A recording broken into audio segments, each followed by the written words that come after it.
Hello guys, welcome to English with Shilpi. और हम लोग अपना इस चैनल पे इडियम एंड फ्रेजेस की सीरीज़ पूरी कर चुके हैं, जिसमें हम लोगों ने 8 या 9 पूरे पार्ट किए थे इडियम एंड फ्रेजेस के मोस्ट इंपॉर्टेंट। बट कुछ ऐसे बहुत इंपॉर्टेंट इडियम फ्रेजेस हैं जो उसमें कवर नहीं हो पाए थे, जो कि HC RO 2021 के लिए बहुत ज़्यादा इंपॉर्टेंट है। तो उनको मैंने मिक्सअप करके एक साथ कंपाइल कर लिया है। तो आज हम वही करते हैं जो हमारे रह गए हैं इडियम एंड फ्रेजेस, जो कि मोस्ट इंपॉर्टेंट है, पेपर में आने के जिनकी चांसेस बहुत ज़्यादा है। तो जो आज का पहला है वो है, चलिए शुरू करते हैं। तो जो आज का पहला वर्ड है, दैट पहला इडियम एंड फ्रेजेस है, वो है a dime a dozen. A dime a dozen, इसका क्या मतलब होता है? इसका मतलब होता है एकदम साधारण, ठीक है, ऑर्डिनरी। ऑर्डिनरी यानी कि एकदम साधारण, ठीक है, एकदम नॉर्मल, एकदम साधारण। क्या था idiom and phrases? A dime a dozen मतलब क्या था? ऑर्डिनरी, साधारण, ठीक है। ये था आज का फर्स्ट, ठीक है। सेकंड देखिए, समझ में आ गया होगा। इडियम एंड फ्रेजेस था अ डाइम अ डजन, इसका मतलब था ऑर्डिनरी, साधारण, एकदम साधारण, ठीक है। नेक्स्ट देखिए, नेक्स्ट है हमारा अ हरकुलियन टास्क। अ हरकुलियन टास्क, इसका क्या मतलब होता है? इसका मतलब होता है बहुत कठिन कार्य, ठीक है, वेरी डिफिकल्ट टास्क, ठीक है, यानी कि कोई बहुत कठिन काम, बहुत कठिन काम, ठीक। हरकुलियन टास्क, ये सब पेपर में बहुत रिपीटेडली पूछे गए हैं, चाहे SSC का एग्जाम हो, चाहे HC RO का एग्जाम हो। ये ऐसे हैं जो हर एग्जाम से पूछे जाते हैं और बार बार पूछे जाते हैं। ये वेरी मोस्ट इंपॉर्टेंट, इसलिए मैंने इनको उन वाला जो पिछला पढ़ाया था उससे अलग करके पढ़ा रही हूँ, ताकि आप पेपर से जाने के पहले एक बार वो पूरी सीरीज ना भी देख पाए तो ये पूरा आप जरूर देख लीजिएगा। नेक्स्ट देखिए, Herculean task, very difficult task, ठीक है, मतलब बहुत कठिन कार्य। तीसरा है हमारा एबव बोर्ड। क्या है? Above board. एबव बोर्ड का क्या मतलब होता है? ऑनेस्ट, ठीक है, बिल्कुल ईमानदार। एबव बोर्ड यानी कि ऑनेस्ट पर्सन, ईमानदार व्यक्ति। कहते हैं ना, he is an above board, यानी कि ईमानदार, जैसे कि बात को वैसे का वैसा कहने वाला। एबव बोर्ड, अपनी बात को स्पष्ट कहने वाला, ईमानदार। स्पष्ट भी बोल सकते हैं, स्पष्ट कहने वाला, बात को स्पष्ट कहने वाला, ठीक। नेक्स्ट देखिए, समझ में आ गया होगा। A dime a dozen, a Herculean task और एबव बोर्ड। चलिए फोर्थ देखते हैं।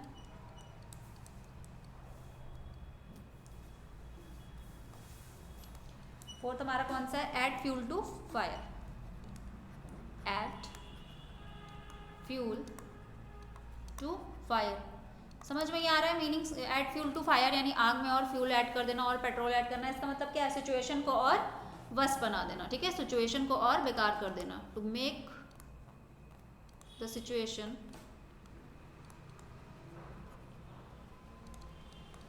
वर्स, ठीक है, स्थिति को और बुरा कर देना, सिचुएशन को और ज़्यादा बदतर बना देना, ठीक है, बदतर बना देना, भड़का देना, सिचुएशन को बदतर बना देना, ठीक है। Add fuel to fire. Next देखिए आपको कौन सा है? नेक्स्ट है एट अ लॉस। क्या है? एट अ लॉस, इसका क्या मतलब होता है? एट अ लॉस का मतलब होता है वेरी कंफ्यूज्ड, ठीक है, जो इंसान बहुत ज़्यादा कंफ्यूज होता है उसको बोलते हैं he is at a loss, ठीक है, वेरी कंफ्यूज्ड, बहुत ज़्यादा कंफ्यूज, ठीक है। और नेक्स्ट हमारा क्या है? नेक्स्ट है हमारा एट वंस विट्स एंड, ठीक, इसका भी सेम मतलब होता है। ये दोनों मैंने इसीलिए साथ में लिख दिए हैं क्योंकि इन दोनों का ही मतलब होता है वेरी कंफ्यूज। पेपर में कभी ये लिख के आ जाता है, कभी ये लिख के आ जाता है, ठीक, दोनों का ही मतलब होता है वेरी कंफ्यूज, कि जो इंसान बहुत पूरी तरीके से कंफ्यूज है। एट अ लॉस हो या एट वंस विट्स एंड, दोनों का ही मतलब बहुत ही कंफ्यूज, ठीक। नेक्स्ट देखिए, नेक्स्ट कौन सा है हमारा? नेक्स्ट है हमारा बैड ब्लड, ठीक है, बैड ब्लड।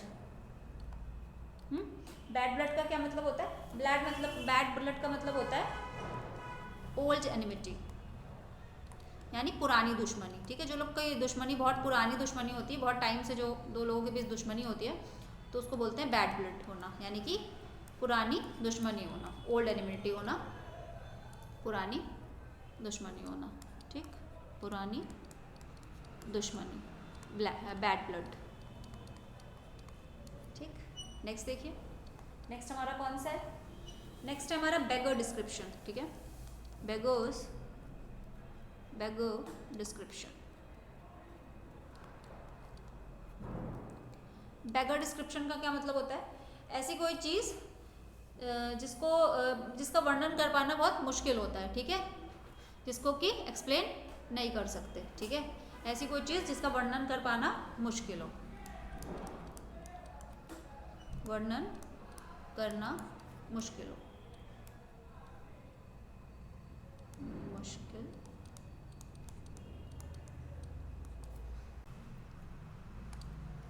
नेक्स्ट देखिए, नेक्स्ट हमारा कौन सा है? Bye fits and starts. Bye fits and starts. ठीक है, बाय फिट्स एंड स्टार्ट्स का क्या मतलब होता है? कि किसी काम को बहुत कम कभी कभी करना। ठीक है, इरेगुलर यानी कि किसी काम को रेगुलरली ना करके इरेगुलरली करना, कभी कभार करना। ठीक है, कभी कभार करना, किसी काम को कभी कभार करना, जो चीज़ हमेशा ना होए कभी कभार हो, कभी कभार करना। Bye fits and start. ठीक है, रुक रुक के करना, कभी कभार करना। नेक्स्ट देखिए, बाय, समझ में आ गया होगा, बाय फिट्स एंड स्टार्ट यानी किसी काम को इरेगुलरली करना, रुक रुक के करना। नेक्स्ट हमारा क्या है? नेक्स्ट हमारा बाय हुक और बाय क्रुक। बाय हुक और बाय क्रुक, इसका मतलब है कि गलत या सही किसी भी तरीके से कोई भी काम करना। ठीक है, बाय फेयर और अनफेयर मीन्स, यानी किसी भी चीज़ को, चाहे वो सही तरीके से हो या गलत तरीके से, लेकिन हमें वो चीज़ करनी है, किसी भी चीज़ को पाना है या करना है, लेकिन उसके लिए तरीका चाहे सही हो चाहे गलत, यानी कि बाय हुक और बाय क्रुक, यानी किसी भी तरीके से किसी भी कार्य को करना, किसी भी तरीके से करना, गलत या सही किसी भी तरीके से कोई काम करना। ठीक, नेक्स्ट देखिए, ये हो गया आपका बाय हुक और बाय क्रुक। नेक्स्ट आपका है castles in the air. Castles in the air. Castles in the air का क्या मतलब होता है? कि काल्पनिक योजना। ठीक है, इमेजिनरी प्लान्स, इमेजिनरी प्लान्स यानी हवाई किले बनाना, मन में ही सोचना, मन में ही अपनी बात को सोच के मन में ही अपनी किसी भी बात को सोच करके उसी में खुश रहना, जो कि रियल में प्रैक्टिकल है ही नहीं। ठीक है, इमेजिनरी है, प्रैक्टिकली वो चीज़ पॉसिबल ही नहीं है। ऐसा कुछ भी सोच के अपने मन में ख्याली पुलाव बनाना, ख्याली किले बनाना, हवा में किले बनाना, उसको बोलते हैं कासल्स इन द एयर। ठीक है, इमेजिनरी प्लान्स। नेक्स्ट देखिए कौन सा है हमारा? नेक्स्ट हमारा क्लाउड नाइन। वेरी इंपॉर्टेंट है, पेपर में बहुत पूछा जाता है। क्लाउड नाइन, इसका मतलब होता है वेरी हैप्पी बोल सकते हैं, बहुत ज़्यादा खुश, बहुत ज़्यादा आनंदित। ठीक है, यानी कि क्लाउड नाइन कहते हैं ना, तो आसमान में होना, हवा में होना, बहुत खुश होना। ठीक है, वेरी हैप्पी, क्लाउड नाइन, अति आनंदित होना। ठीक है, डिलाइट भी बोल सकते हैं, डिलाइटफुल, डिलाइटफुल होना यानी कि अति आनंदित होना, डिलाइटफुल होना। नेक्स्ट देखिए, cry over split milk. Cry over spilt milk, इसका क्या मतलब होता है? इसका मतलब होता है कि कोई काम जो कि हो चुका हो उसके बारे में फालतू में रिग्रेट करना, अफसोस करना, कि मतलब दूध आपका बह के निकल गया और आप पछता रहे हैं कि दूध निकल गया, यानी कि कोई काम जो कि पहले हो चुका हो उसके लिए बाद में क्या करना? पछतावा करना, रिग्रेट करना। ठीक है, regret, regret for the things, regret for the things which have done earlier, which have been done earlier। ठीक है, यानी कि पास में कोई चीज़ हो जाना, उसके लिए बाद में क्या करना? अफसोस करना या पछतावा करना, वो होता है क्राई ओवर स्पिल्ट मिल्क। बहुत पेपर में पूछा जाता है ये भी।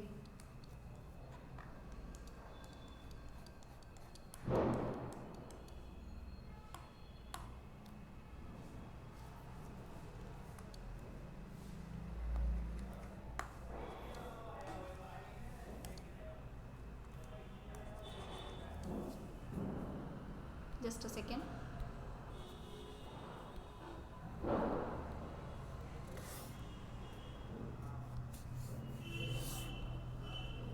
ठीक है, नेक्स्ट देखिए, नेक्स्ट कौन था क्राई ओवर स्प्लिट मिल्क तक हो गया था हमारा।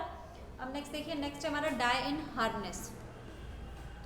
डाई इन हार्नेस, इसका क्या मतलब होता है? इसका मतलब होता है काम करते करते मर जाना। ठीक है, मतलब इतना जो आदमी इतना मेहनत होता है कि वो अपने कर्तव्य का पालन करते करते या नौकरी के दौरान ही मर जाता है, तो उसको बोलते हैं डाई इन द पैलेस, यानी डाई वाइल वर्किंग।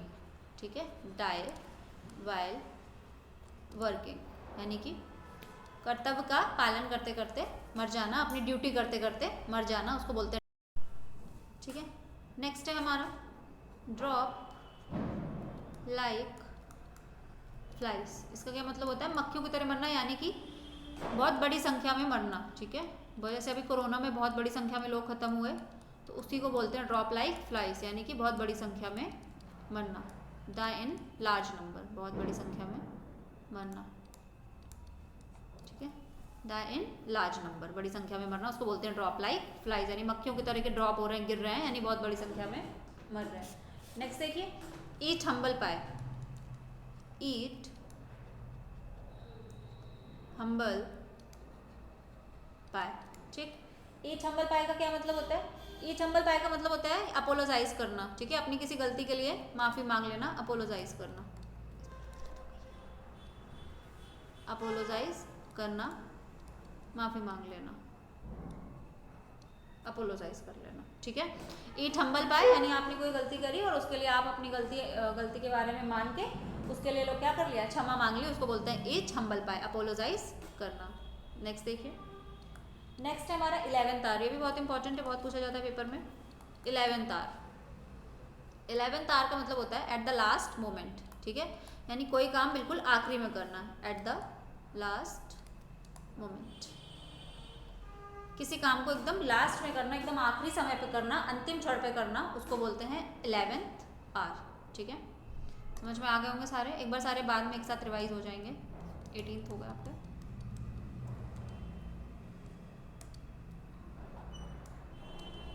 देखिए, इसके बाद है and in a fiasco. And in a fiasco. And in a fiasco का क्या मतलब होता है? एंड इन अ फियास्को का मतलब होता है फेलियर, असफल हो जाना, फेल हो जाना। ठीक है, कंप्लीटली फेलियर बोल सकते हैं, फेलियर, कंप्लीटली, पहले इसके कंप्लीटली लिख लीजिए, कंप्लीटली फेलियर। ठीक है, एंड इन अ फियास्को यानी कि असफल, पूरी तरह से असफल। इसी के एक सेम एक और, इसके लिए एक और नियम होता है, वो होता है आपका and in smoke. And in smoke वो भी सेम ही होता है, चाहे एंड इन अ फियास्को बोल लीजिए, चाहे एंड इन स्मोक बोल लीजिए, दोनों का मतलब ये होता है असफल हो जाना। ठीक है, दोनों के ही सेम मीनिंग है, दोनों ही पेपर में पूछे जाते हैं। Completely failure, end in a fiasco या end in a smoke. Next देखिए, नेक्स्ट हमारा फेयर वेदर फ्रेंड।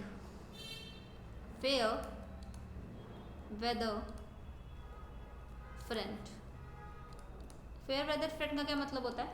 ऐसा फ्रेंड जो कि केवल आपके सुख के समय आपके साथ रहे और दुख में आपका साथ छोड़ दे। ठीक है, यानी कि सेल्फिश फ्रेंड बोल सकते हैं, अ सेल्फिश फ्रेंड, जो कि सुख के समय आपका साथ दे, जब आपके पास सुख हो, सुख का टाइम हो तो आपके साथ रहे, और जैसे आपको कोई परेशानी आए, दुख आए, वो आपका साथ छोड़ दे, यानी कि केवल अच्छे दिनों का साथी, फेयर वेदर फ्रेंड। नेक्स्ट देखिए, ये भी पेपर में बहुत पूछा जाता है, fit as a fiddle. Fit as a fiddle का क्या मतलब होता है? कभी कभी ये फिल करने को भी आ जाता है कि फिट एज अ लिख के यहाँ डैश कर देते हैं, इस तरह पेपर में तो आपको भरना पड़ता है, तो इसका मतलब क्या भरते हैं वहाँ पे? Fiddle. Fit as a fiddle का मतलब होता है वेरी हेल्दी, पूरी तरह से स्वस्थ, वेरी हेल्दी, स्वस्थ। ठीक है, स्वस्थ भी कैसे? पूरी तरह से स्वस्थ, पूरा स्वस्थ इंसान। ठीक है, fit as a fiddle. Next देखिए,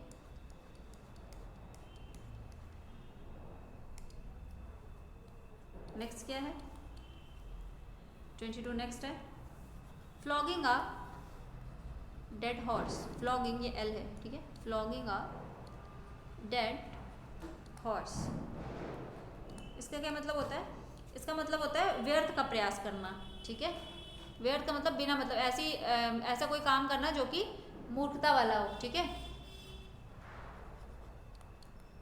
फुलिश एक्ट, ठीक है, कोई व्यर्थ का काम करना, मूर्खतापूर्ण काम करना, व्यर्थ का काम। Flogging a dead horse, horse पहले ही मर गया है, खत्म हो गया, और आप उसको मार रहे हैं कोड़े से, फ्लॉग कर रहे हैं कैसे, डेड हॉर्स को जो मरा गया, तो उसके लगेगी क्या, नहीं लगेगी, यानी बिल्कुल बेकार का काम करना, व्यर्थ का काम करना। नेक्स्ट देखिए,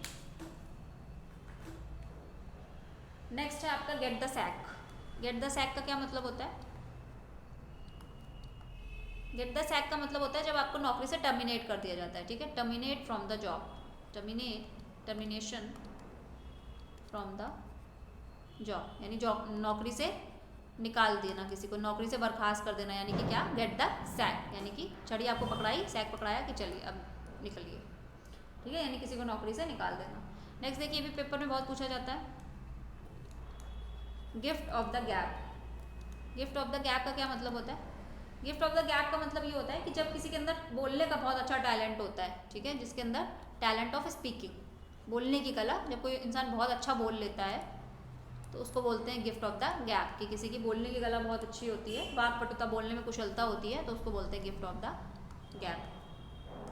नेक्स्ट देखिए, नेक्स्ट है हमारा give up the ghost.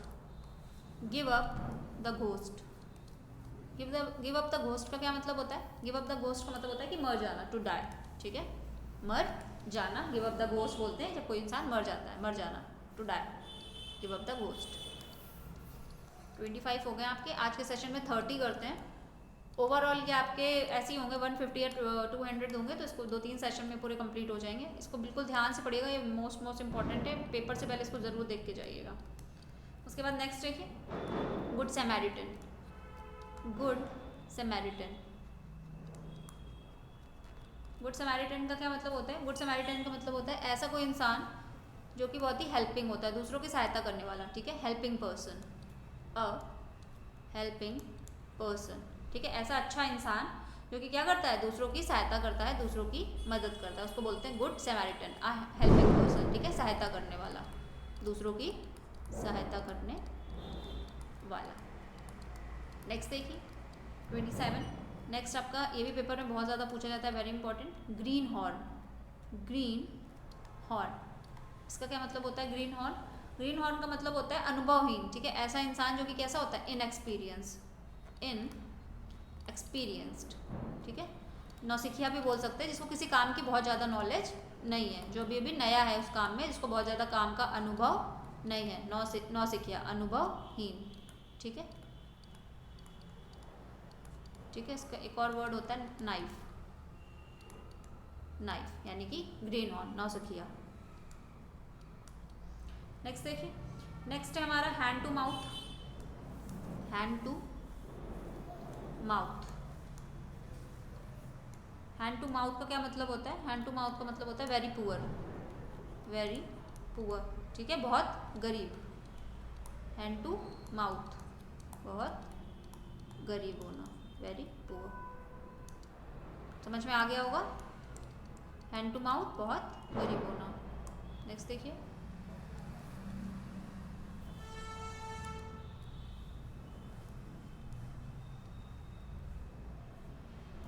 Hard nut to crack. Hard nut to crack, hard nut to crack का क्या मतलब होता है? हार्ड नट टू क्रैक का मतलब होता है ऐसा कोई काम जो कि करना बहुत, जिसको करना बहुत मुश्किल हो, वही सेम चीज़, डिफ़िकल्ट वर्क या डिफ़िकल्ट टास्क, कठिन काम जिसको करना क्या हो, बहुत मुश्किल हो, हार्ड नट टू क्रैक, कोई बहुत कठिन काम जिसको करना बहुत मुश्किल हो, ठीक। एक लास्ट आज का और देख लीजिए, अभी पेपर में बहुत पूछा जाता है, हॉर्नेट्स नेस्ट। हॉर्नेट्स नेस्ट, इसका क्या मतलब होता है? इसका मतलब होता है a very big problem, a very big problem, यानी कि बहुत बड़ी समस्या, ठीक है, बहुत बड़ी समस्या। आई होप कि आपको आज के सारे वर्ड बहुत अच्छे से क्लियर हो गए होंगे। आज हमने 30 वर्ड्स किए। इससे पहले जो सीरीज़ थी इस चैनल पे 8 सेशन में, उसमें भी काफ़ी सारे हमने इडियम एंड फ्रेजेस कर लिए थे। उसके बाद कुछ बहुत इंपॉर्टेंट इडियम एंड फ्रेजेस उस सीरीज़ में कवर नहीं हो पाए थे, जिसके लिए मैंने सोचा कि आपको 1-2-3 वीडियो में वो भी कवर करा देती हूँ। तो ये उसी का आज पहला सेशन था 30। ये most important idiom and phrases है, इसको पेपर से अच्छे से देख के जाइएगा। अभी इसमें हम लोग आगे 1-2 सेशन में ये पूरे कंप्लीट कर लेंगे जितने भी थे, आज तक हो गए आज। ठीक है, ओके, थैंक्स फॉर वॉचिंग।